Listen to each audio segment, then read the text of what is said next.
യോഹന്നാൻ്റെ സുവിശേഷം 3-ാം അധ്യായം അതിൻ്റെ 14-15 വാക്യങ്ങൾ നമുക്ക് വായിക്കാം. യോഹന്നാൻ്റെ സുവിശേഷം, John's gospel chapter 3 verses 14 and 15.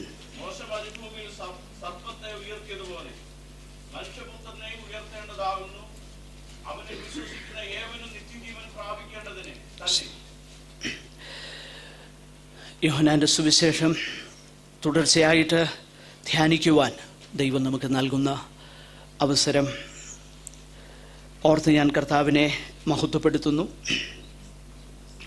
യോഹന്നാൻ്റെ സുവിശേഷം 4-ാമത്തെ അധ്യായത്തിൻ്റെ വളരെ പ്രാധാന്യമുള്ളതാകുന്ന ചിന്ത നാം ഈ ദിവസങ്ങളിൽ ധ്യാനിച്ചു കൊണ്ടിരിക്കുകയാണ്. യോഹന്നാൻ്റെ സുവിശേഷം 3-ാം അധ്യായം 16-ാം വാക്യം നമുക്ക് സമയം ലഭിച്ചാൽ നമുക്ക് പിന്നീട് ചിന്തിക്കാവുന്നതാണ്. യഹൂദന്മാരുടെ പ്രമാണിയും ദൈവവചനത്തിൽ അന്ന് നിലനിന്നിരുന്ന ദൈവവചനത്തിൽ അഗാധ പാണ്ഡിത്യമുള്ളവനും അത് ഉപദേശിക്കുന്നവനും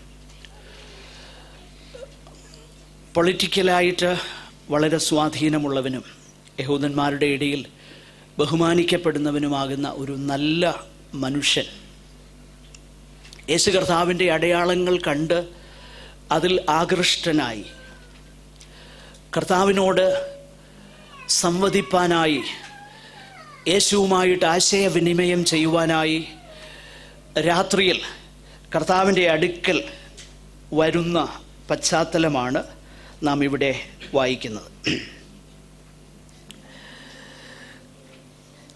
അവരുടെ സംസാര വിഷയങ്ങൾ എന്താണ് എന്നുള്ളത്, അല്ലെങ്കിൽ അവരുടെ പ്രധാന the topic of there talk എന്താണ് എന്നുള്ളത് ആ വേദഭാഗത്ത് നമുക്ക് മനസ്സിലാക്കുവാനായിട്ട് കഴിയുന്നുണ്ട്.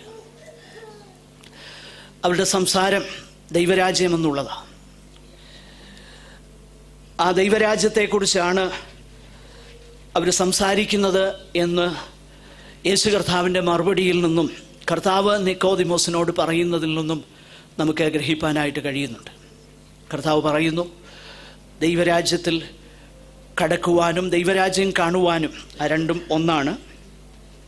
അത് യഹൂദനായി നീ ജനിച്ചതുകൊണ്ട് നിനക്കത് ലഭിക്കും എന്നുള്ള നിൻ്റെ ധാരണ തെറ്റാണ്.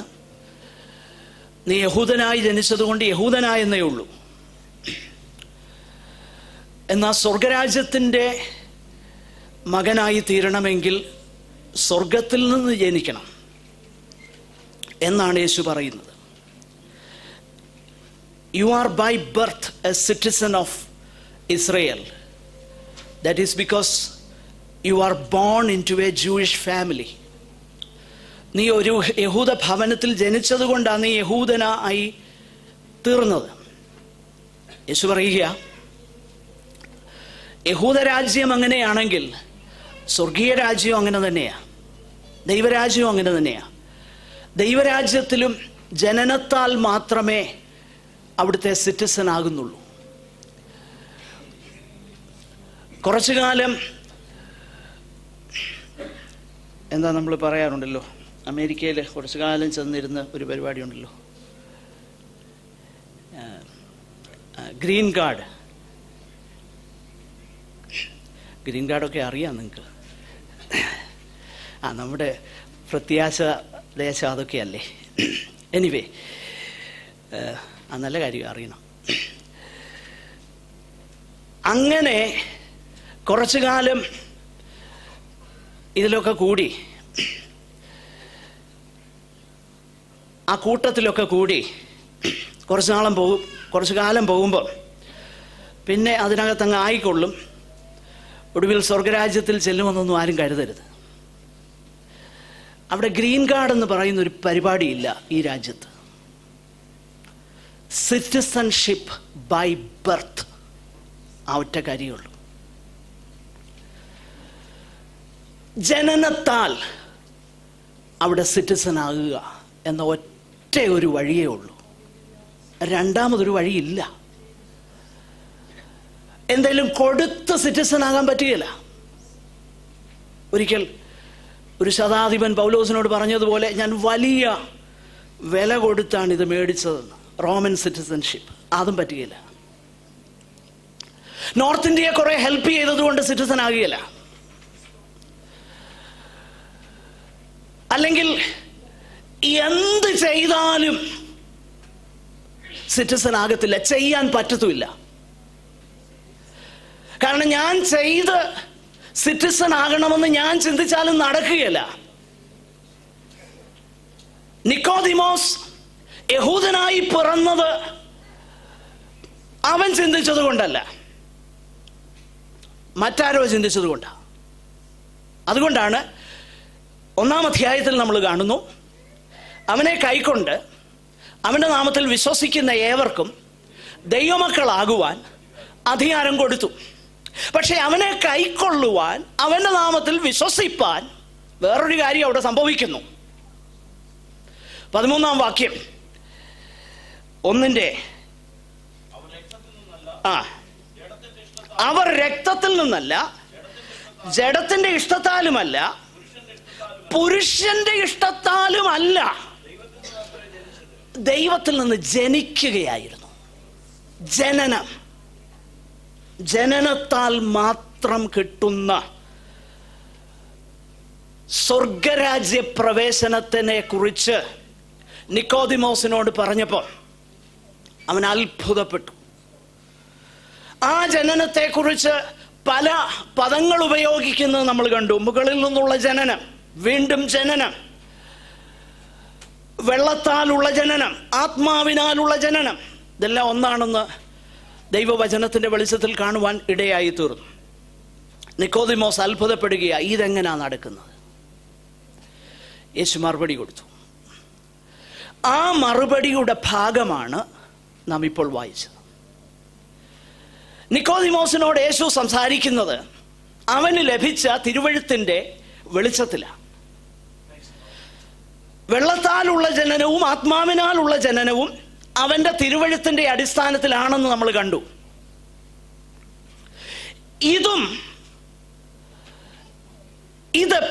ഇതെങ്ങനെ സംഭവിക്കും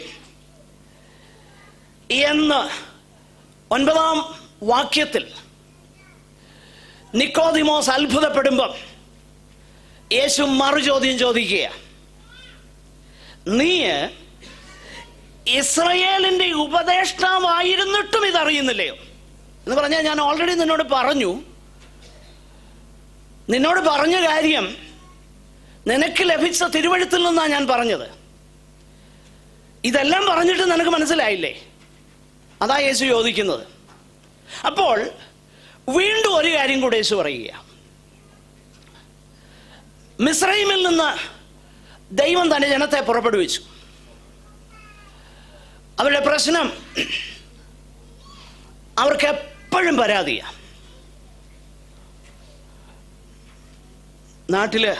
നാട്ടുനടപ്പിൽ പറയുന്നത് പോലെ പഴത്തിനുപ്പില്ലായിരുന്നെന്ന് വേണേ പറയും.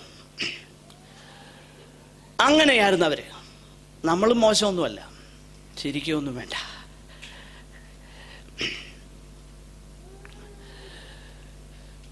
എപ്പോഴും പരാതി. ദൈവം അതിനൊരു പരിഹാരം വരുത്താൻ വേണ്ടി ദൈവത്തിന്റെ കോപത്തിൽ അഗ്നിസർപ്പങ്ങളെ അവരുടെ ഇടയിൽ അയച്ചു. സംഖ്യാപുസ്തകത്തിൽ ഇതെല്ലാം ഉണ്ട്. അതാ യേശു ചോദിക്കുന്നത്, നീ ഇസ്രായേലിന്റെ ഉപദേഷ്ടാവായിരുന്നിട്ടും ഇതൊന്നും നിനക്ക് അറിയുന്നില്ലയോ? അതാ യേശു ചോദിക്കുന്നത്. കാരണം ഓൾറെഡി തിരുവെഴുത്തിന്റെ കാര്യം പറഞ്ഞിട്ടും ഇവന് ചിന്ത വരുന്നില്ല. അതുകൊണ്ടാണ് യേശു അവനെ തർജ്ജനം ചെയ്യുന്നത്. അതുകൊണ്ടാണ് യേശു പറയുന്നത്, നിനക്ക് ഇതറിയാലോ, അഗ്നിസർപ്പത്തെ അയച്ചപ്പം ദൈവത്തിന് ദയ തോന്നി ഒരു പ്രൊവിഷൻ ഉണ്ടാക്കി. മോശയോട് പറഞ്ഞു, ഒരു പിച്ചള സർപ്പത്തെ ഉണ്ടാക്കി. അവിടുത്തെ ആ കാര്യം വളരെ സിംബോളിക്കാണ്. അതിൽ കൂടുതൽ പ്രാധാന്യമൊന്നുമില്ല എന്ന് തിരുവെഴുത്ത് നമ്മളെ പഠിപ്പിക്കുന്നുണ്ട്. കാരണം അവർ പിന്നീട് അത് ഒരാരാധന വസ്തുവാക്കി അവരുടെ ഇടയിൽ വെച്ചിരുന്നെന്നും അതിന് നെഗുഷ്ടാൻ എന്ന് പേർ വിളിച്ചെന്നും ഒക്കെ നമ്മൾ വായിക്കുന്നു.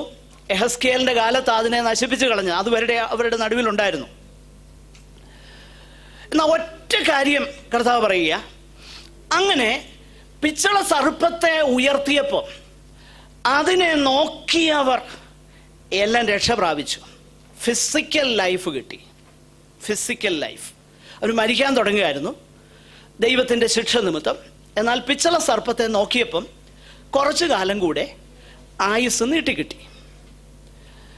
എന്നിട്ട് യേശു പറയുക, അതുപോലെ എന്ന് പറഞ്ഞാൽ അന്ന് ആ കാലത്ത് മോശയിൽ കൂടെ ദൈവം ചെയ്തതുപോലെ ദൈവത്തിന് മനുഷ്യനോട് കരുണ തോന്നിയിട്ട് ഒരു വലിയ പ്രൊവിഷൻ ദൈവം ഒരുക്കിയിരിക്കുകയാണ്. അതാണ് മനുഷ്യപുത്രനെയും ഉയർത്തേണ്ടതാകുന്നു. യേശു കർത്താവ് കാൽവറി ക്രൂശിൽ ഉയർത്തപ്പെട്ടു എന്നതിനാൽ മാത്രമേ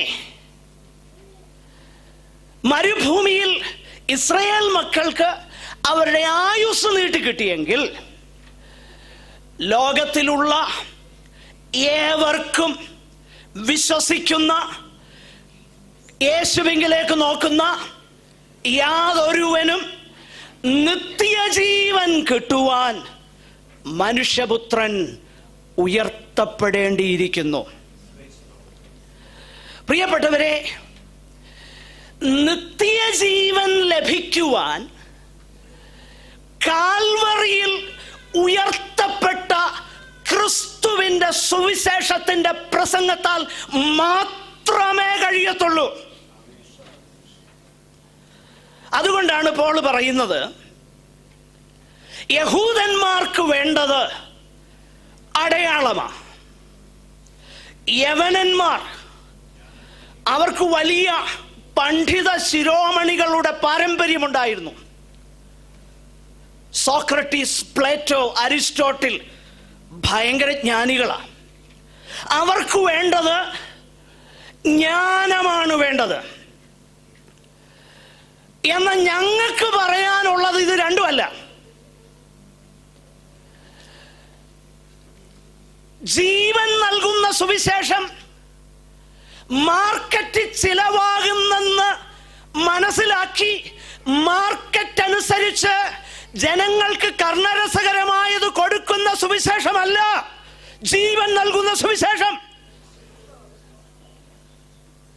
ജീവൻ നൽകുന്ന സുവിശേഷം ഞങ്ങളോ ക്രൂശിക്കപ്പെട്ട യേശുവിനെ പ്രസംഗിക്കുന്നു. ഇന്ന് IPC സഭകളുടെ ആവശ്യം സഭായോഗങ്ങളിൽ ക്രൂശിതനാകുന്ന യേശുവിൽ കൂടെയുള്ള രക്ഷ പ്രസംഗിക്കുകയാണ്.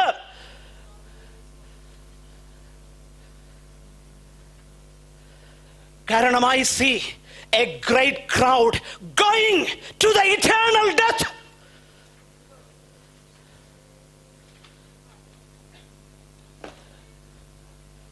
യേശു പറയുക, now you understand what I am talking about.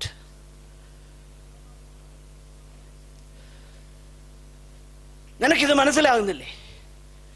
നിക്കോദെമോസിനോട് ചോദിക്കുക. മരുഭൂമിയിൽ മോശ പിച്ചള സർപ്പത്തെ ഉയർത്തി.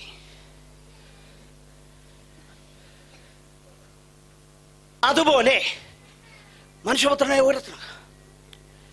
പ്രിയപ്പെട്ടവരെ, വേറൊരു സുവിശേഷവും ജീവൻ തരികയില്ല. വേറെ ഏതെങ്കിലും കേട്ടാണ് ഇതിൽ വന്നിരിക്കുന്നെങ്കിൽ കുഴപ്പമില്ല. അപ്പന്റെ അടുത്തോട്ട് പോകാൻ വിശപ്പ പ്രേരിപ്പിച്ചതെങ്കിൽ കുഴപ്പമില്ല, കുഴപ്പമൊന്നുമില്ല. പക്ഷേ അപ്പന്റെ അടുത്ത് ചെന്നേച്ച് പിന്നെ വിശപ്പിന്റെ കാര്യമല്ല അന്വേഷിക്കേണ്ടത്, അപ്പനെ അന്വേഷിക്കണം. ഞാൻ പറയുന്ന മനസ്സിലാകുന്നുണ്ടോ?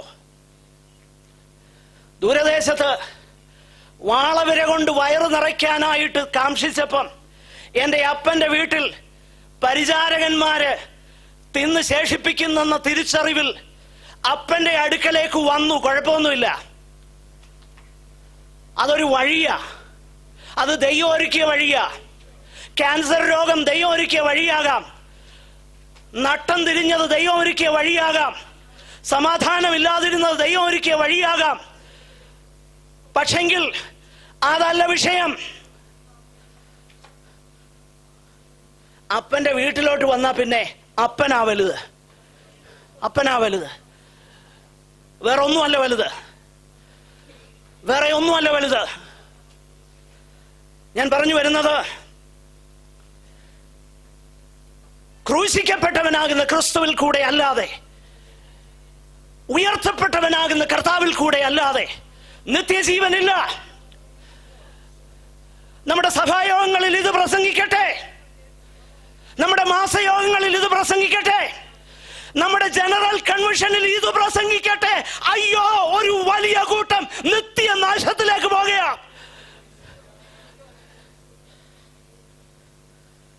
Christ high and lifted up on a plank of wood. നാം രക്ഷിക്കപ്പെടുവാൻ മനുഷ്യരുടെ ഇടയിൽ ആകാശത്തിന് കീഴെ നൽകപ്പെട്ട വേറെ ഒരു നാമവുമില്ല, വേറെ ഒരു പ്രവൃത്തിയുമില്ല. സ്റ്റേഡിയത്തിന് സംഭാവന ചെയ്തതുകൊണ്ട് നിത്യജീവനിൽ പോകുകയില്ല. വീണ്ടും ജനിക്കണം, യേശുവിനെ നോക്കണം, ക്രൂശിക്കപ്പെട്ട യേശുവിലേക്ക് കണ്ണുയർത്താൻ മനസ്സുണ്ടാകണം. മരുഭൂമിയിൽ മോശ പിച്ചള സർപ്പത്തെ ഉയർത്തിയതുപോലെ മനുഷ്യപുത്രനെയും ഉയർത്തേണ്ടതാകുന്നു. എന്നിട്ട് യേശു പറയുകയാണ്, ആ ഉയർത്തപ്പെട്ട യേശുവിൽ, അവനിൽ, ആ മനുഷ്യപുത്രനിൽ വിശ്വസിക്കുന്ന ഏവനും കിട്ടാൻ പോകുന്നത് എന്താ? ആ വാക്ക് അടിവരയിടണം. എന്താ കിട്ടാൻ പോകുന്നത്? സമ്പത്താണോ? അത് പറഞ്ഞിട്ടുണ്ടോ? സമൃദ്ധിയാണോ? അത് ഈ പുസ്തകത്തിലുണ്ടോ? കാറാണോ? അതിവിടെ എഴുതിയിട്ടുണ്ടോ? വീടാണോ? വസ്തുവകളാണോ? സ്ഥാനങ്ങളാണോ? ഒന്നും പറഞ്ഞിട്ടില്ല. അധ്വാനിക്കുന്നവരും ഭാരം ചുമക്കുന്നവരുമായുള്ളവരെ എല്ലാവരും എൻ്റെ അടുക്കൽ വരുവീൻ, ഞാൻ നിങ്ങളെ ആശ്വസിപ്പിക്കും. എന്താണ് ആശ്വാസം? നിങ്ങളുടെ ആത്മാക്കൾക്ക് ആശ്വാസം ലഭിക്കും. ആത്മാവിന് ആശ്വാസമില്ലാതെ എന്ത് കിട്ടിയാലും ഒരു പ്രയോജനമില്ല. അത് നരകത്തിൽ എറിയാനുള്ളതാണ് എന്ന് നമ്മൾ തിരിച്ചറിയണം. യേശു പറയുന്നു, നിത്യജീവൻ കിട്ടും. ഒരു കാര്യം ഉറപ്പായിട്ട് ഞാൻ പറയാം, നിത്യജീവൻ. യോഹന്നാന്റെ സുവിശേഷത്തിൽ ഈ ഒരു ചിന്ത വളരെ പ്രാധാന്യത്തോടെ ഈ സുവിശേഷത്തിൽ നമ്മൾ വായിക്കുക. രണ്ട് വാക്കുകളാണ് ഉപയോഗിച്ചേക്കുന്നത്. ഒന്ന് ജീവൻ, രണ്ട് നിത്യജീവൻ.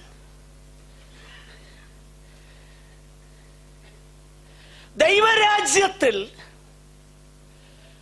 പ്രവേശിക്കുന്ന അനുഭവത്തെ വിശേഷിപ്പിക്കുവാൻ ദൈവത്തിന്റെ പരിശുദ്ധാത്മാവ് ഉപയോഗിച്ചിരിക്കുന്ന പദങ്ങൾ ജീവനെന്നും നിത്യജീവനെന്നും. യോഹന്നാന്റെ സുവിശേഷത്തിൽ യേശു ചെയ്ത 7 അടയാളങ്ങൾ നമ്മൾ വായിക്കുന്നുണ്ട്. ഈ അടയാളങ്ങളെല്ലാം രേഖപ്പെടുത്തിയതിൻ്റെ ഉദ്ദേശമായിട്ട് യോഹന്നാൻ പറയുന്നത് 20:31 എന്നാൽ യേശു ദൈവപുത്രനായ ക്രിസ്തു എന്ന് നിങ്ങൾ വിശ്വസിക്കേണ്ടതിനും വിശ്വസിച്ചിട്ട് അവന്റെ നാമത്തിൽ നിങ്ങൾക്ക് ജീവൻ ഉണ്ടാകേണ്ടതിനും ഇതെഴുതിയിരിക്കുന്നു. അപ്പോൾ അതാണ് പ്രധാനപ്പെട്ട കാര്യം. യോഹന്നാന്റെ സുവിശേഷത്തിൽ ഈ പദമാണ് ഏറ്റവും കൂടുതൽ കാണുന്നത്, ജീവനെന്നും നിത്യജീവനെന്നും.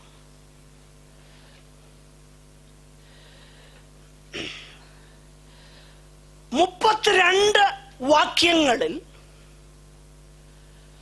36 അധികം പ്രാവശ്യം ഈ ഒറ്റ കാര്യമാണ് പറയുന്നത്. 36 times in the span of 32 verses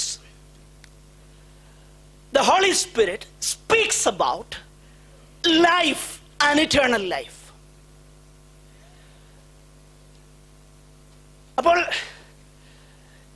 ഈ ജീവൻ എന്ന് പറഞ്ഞാൽ എന്താ? നിത്യജീവൻ എന്ന് പറഞ്ഞാൽ എന്താ? നിത്യജീവൻ എന്ന് പറഞ്ഞാൽ, അല്ല സ്വർഗരാജ്യ പ്രവേശനം എന്ന് പറഞ്ഞാൽ, ദൈവരാജ്യത്തിൽ കയറുക എന്ന് പറഞ്ഞാൽ എന്തേലും 1, 2, 3 കാര്യങ്ങൾ ചെയ്യുന്നതിൽ കൂടെ കിട്ടുന്നതാണ്. What is that very nature of eternal life? നിത്യജീവന്റെ സ്വഭാവം എന്താ?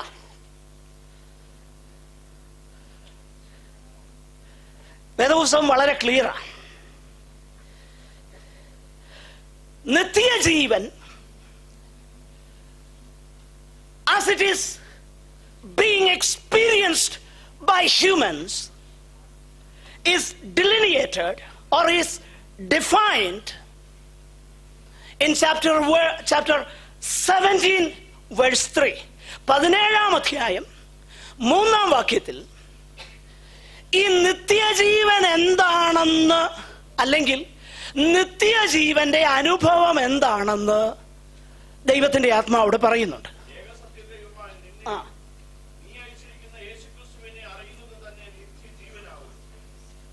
മനസ്സിലാക്കണം, നിത്യജീവൻ എന്താ?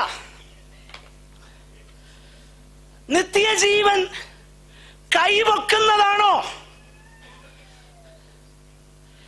നിത്യജീവൻ സംഭാവന ചെയ്തും ദശാംശം കൊടുത്തും വെള്ളത്തിൽ മുങ്ങിയും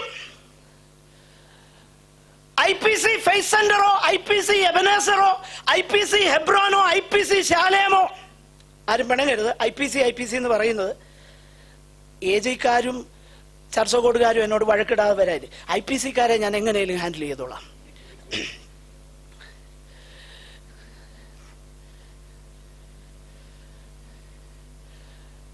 നിത്യജീവൻ അവിടെ പേര് ചേർക്കുന്നതാണോ? നിത്യജീവൻ ഒരു ഫോർമുല ഏറ്റു പറഞ്ഞ് വെള്ളത്തിൽ മുങ്ങുന്നതാണോ?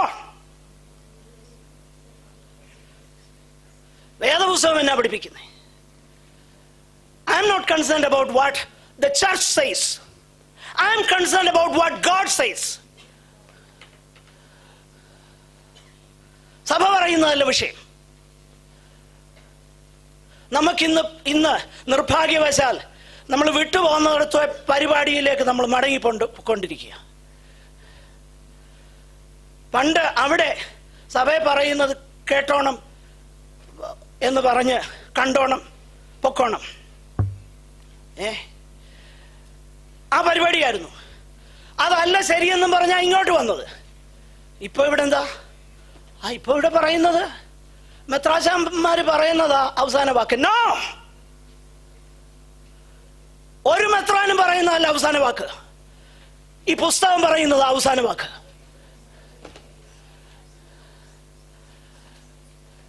പ്രിയപ്പെട്ടവരെ, അത് വളരെ വ്യക്തമാണ്.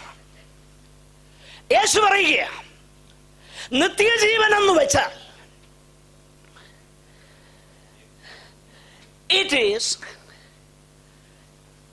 knowing God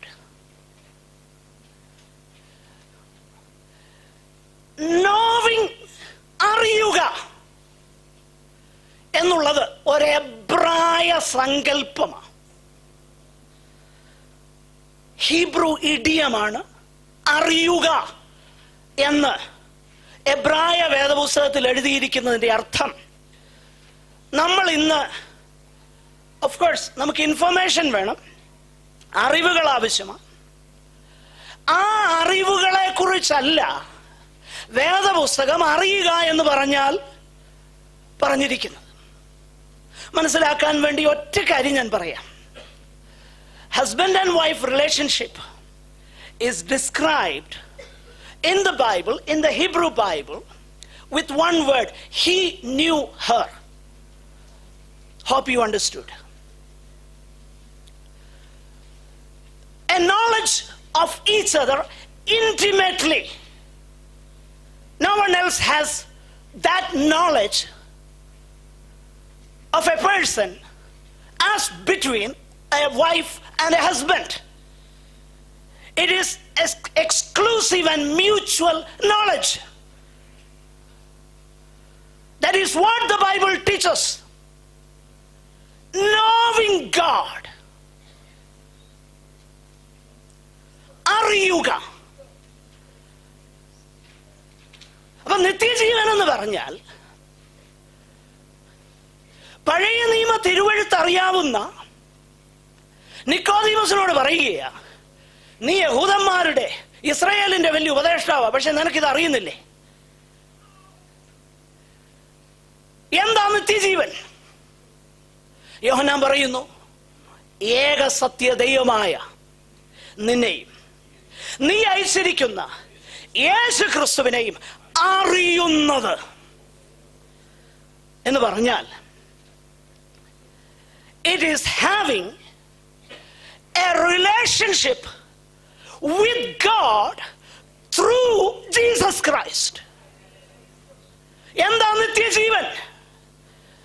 യേശു ക്രിസ്തുവിലൂടെ സർവശക്തനും സർവജ്ഞാനിയും എല്ലായിടത്തും തന്റെ സാന്നിധ്യമുള്ളവനും താൻ മാത്രം അമർത്യതയുള്ളവനും അടുത്തുകൂടാത്ത വെളിച്ചത്തിൽ വസിക്കുന്നവനും മനുഷ്യരാരും കണ്ടിട്ടില്ലാത്തവനും കാണാൻ കഴിയാത്തവനുമാകുന്ന ഇസ്രായേലിന്റെ ദൈവമാകുന്ന പരിശുദ്ധൻ എന്ന നാമമുള്ള യാഹുവിനെ ആസ്വദിച്ചറിയുവാൻ കഴിയുന്ന ബന്ധത്തിലേക്ക് കൃപയാൽ ദൈവത്തിന്റെ ആത്മാവിനാൽ ഒരു വ്യക്തി കടന്നു വരുന്ന അനുഭവത്തെയാണ് നിത്യജീവൻ എന്ന് വേദപുസ്തകം വിളിച്ചിരിക്കുന്നത്. അതിൽ കുറഞ്ഞ ഒന്നല്ല നിത്യജീവൻ. നിത്യജീവൻ എന്ന് വെച്ചാൽ നമ്മുടെ ചിന്ത അൺഎൻഡിങ് ലൈഫ് എന്ന ആ അർത്ഥമുണ്ട് അതിന്. അവസാനിക്കാത്ത ഒരു ജീവൻ. പക്ഷേ വേറൊരു പ്രശ്നമുണ്ട്. അതാണ് ആ വാക്കിന്റെ അർത്ഥമെങ്കിൽ നരകത്തിൽ പോകുന്നവർക്കും എന്തുണ്ട്? കാരണം അവർക്കും അൺഎൻഡിങ് ലൈഫാ. നിത്യജീവൻ എന്ന് പറഞ്ഞാൽ അൺഎൻഡിങ് ലൈഫ് എന്നല്ല അർത്ഥം. വളരെ വ്യക്തമല്ലേ? ഏക സത്യദൈവമാകുന്ന നിന്നെയും. അപ്പോൾ ഞാൻ മുമ്പേ പറഞ്ഞ കാര്യം മറക്കരുത്. വാളവരതെന്ന് വശം കെട്ടപ്പം വയറ് നിറയ്ക്കാനാ വന്നെങ്കിലും കുഴപ്പമൊന്നുമില്ല, അതും ദൈവത്തിന്റെ പദ്ധതി, ദൈവം ഉപയോഗിച്ചതാണെന്ന് കരുതിയാൽ മതി. ദൈവം നിന്നോട് കരുണ ചെയ്തതാ. കാരണം അതാ എന്നെ പ്രേരിപ്പിച്ചത്, അതിന് തെറ്റൊന്നുമില്ല. പക്ഷെങ്കിൽ വന്നു കഴിഞ്ഞപ്പം പിന്നെയും അപ്പന്റെ മേശയിലെ ആഹാരം കഴിക്കുകയും അപ്പനോട് സ്നേഹവും ബന്ധവുമില്ലാതിരിക്കുകയും ചെയ്യുന്ന ഇന്നത്തെ ന്യൂജൻകാരെ പോലെ അവര് വരും, മുറി കയറി കതവടയ്ക്കും, പിന്നെ രാവിലെയാണ് കാണുന്നത്. അപ്പനോട് പറയും ഇത്ര പൈസ വേണം, ഇന്ന മോനെ പോയി അവന്റെ ആ ഫ്രീക്കൻ ബൈക്കേ കയറി ഇരപ്പിച്ചൊരു പോക്കും, മുടിയൊക്കെ ഇവിടെ എല്ലാം കട്ട് ചെയ്ത് മോളിൽ ഇങ്ങനൊക്കെ വെച്ച്. ഒരു ബന്ധവുമില്ല. അപ്പന്റെ എല്ലാം വേണം താനും. അപ്പന്റെ സകലവും വേണം. അപ്പന്റെ കാശ് വേണം. അപ്പന്റെ വീട്ടിൽ താമസിക്കണം. പക്ഷെ അപ്പനുമായിട്ട് ഒരു ബന്ധമില്ല. അപ്പൻ അവനെ കുറിച്ച് അറിയാവുന്നതിനേക്കാളും നാട്ടുകാർക്ക് അവനെ കുറിച്ച് അറിയാം. This is not eternal life. ഇതല്ല നിത്യജീവൻ. അപ്പനെ കൊണ്ട് എന്ത് കിട്ടുമെന്നുള്ള ചിന്തയിൽ, അപ്പനെ കൊണ്ട് എനിക്ക് ഇന്നത് കിട്ടും, അത് തരും, ഇത് തരും, സൗഖ്യം തരും, എന്റെ കൊച്ചുങ്ങളുടെ ഭാവി അവസരമാക്കും, എനിക്ക് ഒരു കുഴപ്പവും വരികയില്ല, അങ്ങനെയുള്ള ഒരു അപ്പനെ അന്വേഷിക്കുന്നവർ നിത്യജീവനിലല്ല. അവർ നിത്യജീവനിലല്ല. അപ്പനെ അപ്പനായിട്ട് തിരിച്ചറിഞ്ഞിട്ട് അപ്പച്ച എനിക്ക് അപ്പനെ മതി എന്ന് പറയുവാൻ കഴിയുന്ന, അപ്പനോട് ബന്ധമുള്ള ഏക സത്യദൈവമാകുന്ന അങ്ങയെയും അവിടുന്ന് അയച്ച യേശു ക്രിസ്തുവിനെയും വിശ്വസിക്കുന്നത് നിത്യജീവൻ, അറിയുന്നത് നിത്യജീവൻ. അപ്പനെ അറിയുന്നതാ നിത്യജീവൻ. ഇതാ പഴയ നിയമ തിരുവെഴുത്ത് പഠിപ്പിച്ച്. അതുകൊണ്ടാ നിക്കോദീമോസിനോട് യേശു ഇത്ര കർക്കശമായിട്ട് സംസാരിക്കുന്നത്. നമ്മൾ ചിന്തിക്കും, how can Jesus expect him to understand this? How on earth? Jesus can assume that he understands everything and chide him for his childishness. നമ്മൾ ചിന്തിക്കും, യേശു പറഞ്ഞുകൊണ്ടിരിക്കുന്ന കാര്യം എങ്ങനെ ഇവന് മനസ്സിലാകുന്നത്, അവനെ തർജ്ജമ ചെയ്യാൻ പറ്റുന്നു? അതിന് കാരണമുണ്ട്. യഹൂദന്റെ തിരുവെഴുത്ത് അത് പറയുന്നുണ്ട്. ഒന്നുകൂടെ വ്യക്തമാക്കാം. ഇറ്റേണൽ ലൈഫ് എന്ന് പറഞ്ഞാൽ it is a personal one-to-one relationship with the eternal one. നിത്യജീവൻ എന്ന് പറഞ്ഞാൽ നിത്യനായി നിലനിൽക്കുന്ന ഒരുവനുമായിട്ടുള്ള വ്യക്തിപരമാകുന്ന ബന്ധവും അവനിലുള്ള ആശ്രയവുമാണ്. അതാണ് നിത്യജീവൻ.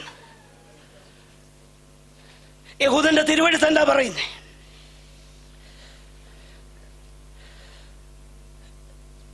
യെരമ്യാവിന്റെ പ്രവചനത്തിൽ അത് നമ്മൾ വായിക്കുന്നുണ്ട്.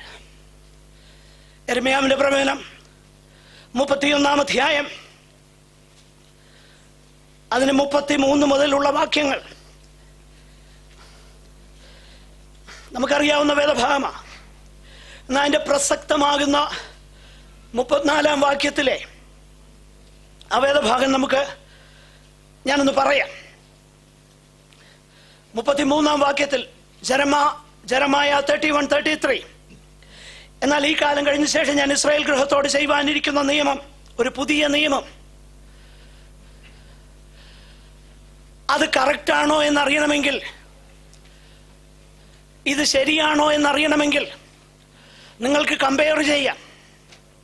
കാരണം പുതിയ നിയമം ഇത് ടെസ്റ്റിഫൈ ചെയ്യുന്നുണ്ട്.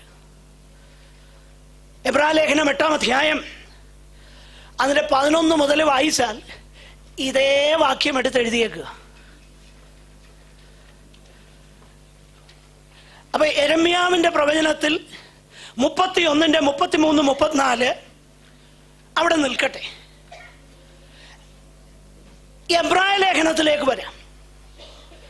8-ാം അധ്യായം 11 മുതൽ വായിച്ചാൽ ആ കാര്യമാണ് കാണുന്നത്. ഞാൻ വായിക്കാൻ പോകുന്നത് യെരമ്യാവിന്റെ പ്രവചനം. നിങ്ങൾ എബ്രായർ 8:11 മുതൽ ശ്രദ്ധിച്ചു. എന്നാൽ ഈ കാലം കഴിഞ്ഞ ശേഷം ഞാൻ ഇസ്രായേൽ ഗൃഹത്തോട് ചെയ്യുവാനിരിക്കുന്ന നിയമം ഇങ്ങനെയാകുന്നു. അങ്ങനെയാണോ? ഞാൻ എൻ്റെ ന്യായപ്രമാണം അവരുടെ ഉള്ളിലാക്കി അവരുടെ ഹൃദയങ്ങളിൽ എഴുതും. ഞാൻ അവർക്ക് ദൈവമായും അവർ എനിക്ക് ജനമായും ഇരിക്കുമെന്ന യഹോവയുടെ അരുളപ്പാട്. അടുത്തത്, അങ്ങനെ ന്യായപ്രമാണം അവരുടെ ഉള്ളിലാക്കി ഞാൻ അവർക്ക് ദൈവമായും അവരെനിക്ക് ജനമായും ഇരിക്കുന്ന കാലഘട്ടത്തിൻ്റെ സവിശേഷത എന്താ? അടുത്ത വാക്യം, ഇനി അവരിൽ ആരും തൻ്റെ കൂട്ടുകാരനെയും തൻ്റെ സഹോദരനെയും യഹോവയെ അറിയുക എന്ന് അവർ ആബാലവൃദ്ധം എല്ലാവരും എന്നെ അറിയും. ഞാൻ അവരുടെ അകൃത്യം മോചിക്കും, അവരുടെ പാപം ഇനിയും ഓർക്കയും ഇല്ല എന്ന യഹോവയുടെ അരുളപ്പാട്. അപ്പൊ നിത്യജീവൻ എന്ന് പറഞ്ഞാൽ എന്താ? ദൈവത്തെ അറിയുക. എന്താണ് അറിവ്?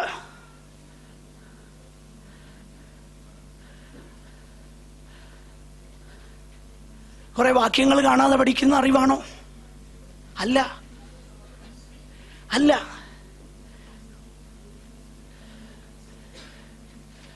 ഒഫീഷ്യലി ഉള്ള അപ്പന്റെ പേരറിയുന്നതാണോ? അല്ല. ഒഫീഷ്യലി എൻ്റെ അപ്പനെ സംബോധന ചെയ്യുന്ന ഒത്തിരി പേരുണ്ടാകാം. പക്ഷെ ഞാൻ എൻ്റെ അപ്പനെ സംബോധന ചെയ്യുന്നത് ഇന്നാളിൻ്റെയും മകനായ ഇന്നടത്ത് ജനിച്ച ഇന്നാളെ എന്നല്ല ഞാൻ വിളിക്കുന്നത്. ഞാൻ എൻ്റെ അപ്പനെ വിളിക്കുന്നത് അപ്പച്ച എന്നാ വിളിക്കുന്നത്. അതിന് കാരണം എന്താ? ഞാൻ എൻ്റെ അപ്പച്ചൻ്റെ സന്തതിയാ. അതുകൊണ്ടാണ് വേദപുസ്തകത്തിൽ നമ്മൾ വായിക്കുന്നത്, നാം ഇനി ഭയപ്പെടേണ്ടതിന് ദാസ്യത്തിന്റെ ആത്മാവിനെ അല്ല, അബ്ബാ പിതാവേ എന്ന് വിളിക്കുന്ന പുത്രത്വത്തിന്റെ ആത്മാവിനെ ഹൃദയങ്ങളിൽ പ്രാപിച്ചിരിക്കുന്നെങ്കിൽ അപ്പനുമായിട്ട് ബന്ധമുള്ള, അപ്പനെ അറിയുന്ന യേശു ക്രിസ്തുവിലൂടെ ദൈവത്തെ അറിയുന്ന അനുഭവം, അതാ നിത്യജീവൻ. അതാ നിത്യജീവൻ. ഏക സത്യദൈവമായ അങ്ങയെയും അങ്ങ് അയച്ചിരിക്കുന്ന യേശു ക്രിസ്തുവിനെയും അറിയുന്നതാണ് നിത്യജീവൻ. ഹോശയ്യാവിന്റെ കാലത്ത് ആ പ്രവാചകന് ജനങ്ങളെ കുറിച്ചുള്ളതാകുന്ന ഒരു പരാതി, my people perish because of lack of knowledge.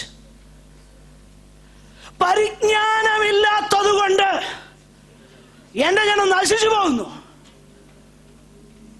നശിച്ചു പോകുന്നതിന്റെ കാരണം എന്താ? അവർക്ക് യഹോവയെ കുറിച്ചുള്ള പരിജ്ഞാനമില്ല. അപ്പൊ യഹോവയെ കുറിച്ച് പരിജ്ഞാനമില്ലെങ്കിൽ, യഹോവയെ അറിയുന്നില്ലെങ്കിൽ, ഹോശയ്യ പറയുന്നു എന്റെ ജനം നശിച്ചു പോകുന്നു.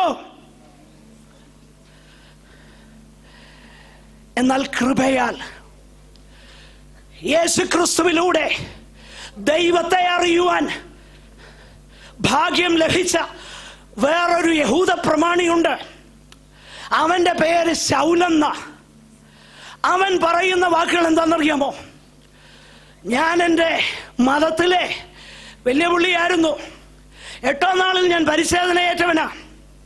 ഇസ്രായേൽ ജാതിക്കാരനാ, ബെന്യാമീൻ ഗോത്രക്കാരനാ. ന്യായപ്രമാണത്തിന്റെ തീഷ്ണത കൂടിയപ്പം ഞാൻ സഭയെ ഉപദ്രവിച്ചവനാ. എന്നാൽ എനിക്ക് ലാഭമായിരുന്നതൊക്കെയും ഞാൻ ഛേദമെന്ന് എണ്ണുകയാണ്. കാരണം എന്താ? യേശു ക്രിസ്തുവിലുള്ള പരിജ്ഞാനത്തിന്റെ ശ്രേഷ്ഠത നിമിത്തം. ആ പരിജ്ഞാനത്തിന്റെ ശ്രേഷ്ഠത,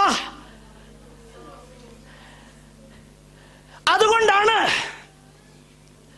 പഴയ നിയമകാലത്ത് ഒരു ഭക്തൻ ഇങ്ങനെ പറഞ്ഞു, ദൈവമേ, കനാനല്ല എനിക്ക് വിഷയം. ദൈവം പറഞ്ഞു, കനാനല്ലേ നിങ്ങളുടെ കാര്യം, പൊക്കോ. പാലും തേനുമല്ലേ നിങ്ങൾക്ക് വേണ്ടത്? എന്നെ വേണ്ടാലോ, തന്നേക്കാം. ഇന്ന് പലർക്കും പാലും തേനുമാ വിഷയം. എന്നിട്ട് അവർ പറയുന്നത് ദൈവം തന്നത് തന്നെയാ ശരിയാ.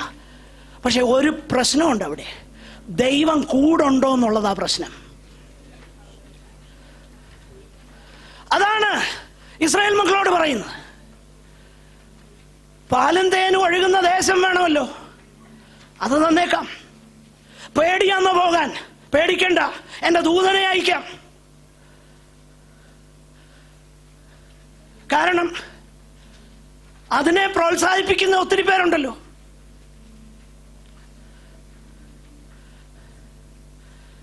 ഒരിക്കൽ ഒരാൾ വന്ന്, അതേ ഒരു ബിസിനസ് ചെയ്യുന്ന ആളാ. ബിസിനസ് ഫീൽഡല്ലേ, ഒത്തിരി ആൾക്കാരുണ്ട്. വലിയ പ്രയാസമാണ് നിന്ന് പിടിച്ചു പോകാൻ. ഒരാൾ വന്ന് പറഞ്ഞു, പേടിക്കണ്ട, എൻ്റെ മകനെ നിന്റെ 1-ാം നമ്പർ ശത്രുവിനെയും 4-ാം നമ്പർ ശത്രുവിനെയും 7-ാം മാസം 8-ാം ദിവസം ഞാൻ വെട്ടിമാറ്റാൻ പോകുകയാ, പേടിക്കണ്ട. വല്ലോ മനസ്സിലായോ?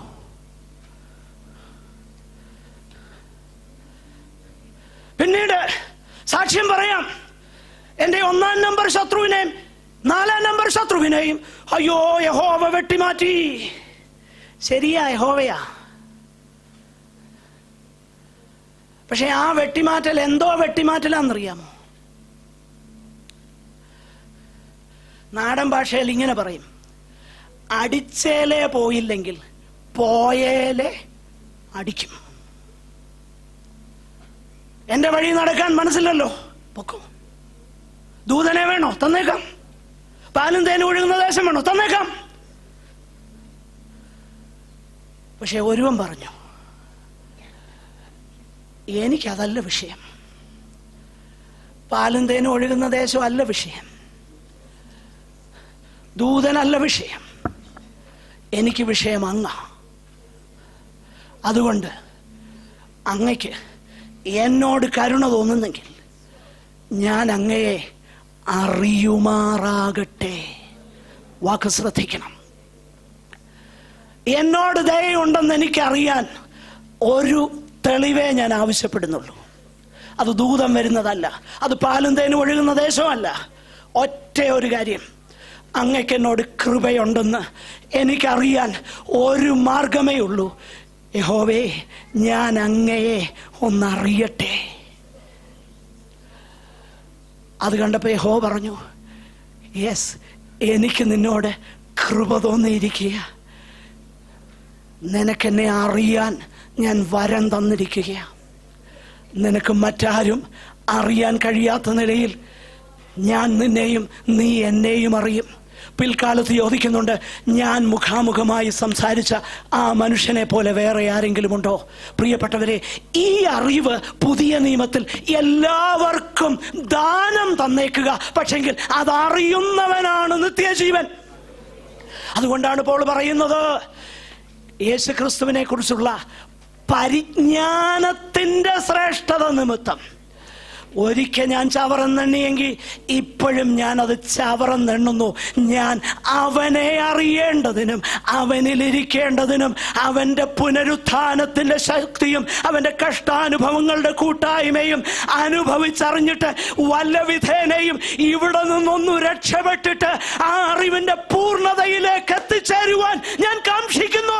ഒന്നു ഞാൻ ചെയ്യുന്നു, പിൻപിലുള്ളത് മറന്ന് മുൻപിലുള്ളതിനായി ക്രിസ്തുയേശുവിന്റെ പരമവിളിയുടെ ിലേക്ക് ഞാൻ ഓടുകയാണ്. ഇതാ നിത്യജീവൻ, അതാ നിത്യജീവൻ.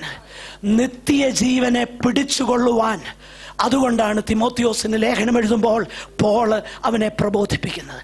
ആ അറിവിലേക്ക്, ഈ നിത്യജീവനിലേക്ക് വന്നിട്ടില്ലാത്ത ആരെങ്കിലും ഇവിടെ ഉണ്ടെങ്കിൽ, കർത്താവിനെ അറിയേണ്ടതുപോലെ അറിയാത്ത, കേവലം ഒരു പൊത്തുവരുത്തമാകുന്ന, കേവലം ചില കാര്യങ്ങൾ ചെയ്യുന്നതാകുന്ന, കേവലം ദശാംശം കൊടുക്കുന്ന, കേവലം ഒരംഗമായിരിക്കുന്ന അനുഭവത്തിൽ ആരെങ്കിലും ഇവിടെ ഉണ്ടെങ്കിൽ, ക്രിസ്തുവുമായിട്ടുള്ള വ്യക്തിപരമാകുന്ന സ്നേഹ കൂട്ടായ്മ അനുഭവിക്കാത്ത ആരെങ്കിലും ഉണ്ടെങ്കിൽ, ദൈവത്തിന്റെ പരിശുദ്ധാത്മാവ് നിങ്ങളുടെ ഹൃദയങ്ങളെ തുറക്കട്ടെ. അതിനായി ഞാൻ ആഗ്രഹിക്കുന്നു, പ്രാർത്ഥിക്കുന്നു.